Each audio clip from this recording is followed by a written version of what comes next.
माझे नाव मानवी किपल पाटील आहे. मी तुम्हाला लोकमान्य टिळकांची माहिती सांगणार आहे.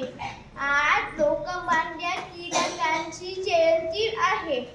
लोकमान्य टिळक यांचे पूर्ण नाव बाळ गंगाधर टिळक आहे. लोकमान्य टिळकांचा जन्म 23 जुलै 1856 साली महाराष्ट्रातील रत्नागिरी जिल्ह्यातील चिखली या गावात झाला. लोकमान्य टिळक यांच्या वडिलांचे नाव गंगाधर आणि आईचे नाव बळवंतीबाई होते.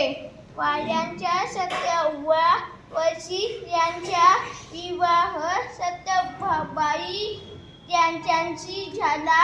1876 साली ते गणित विषयातून AP परीक्षा उत्तीर्ण झाले. 1880 साली त्यांनी पुण्यात इंग्लिश स्कूलची स्थापना केली. त्यांनी केमिस्ट्री व मराठा ही वृत्तपत्रे सुरू केली.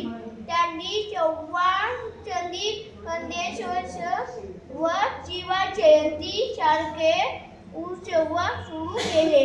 16 माझ्या संमतीत हक्क आहे आणि तो मी मिळवणारच ही घोषणा दिली.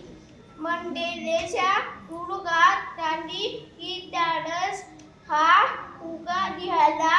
9 ऑगस्ट 1920 साली लोकमान्य टिळकांचे निधन झाले. नमस्ते.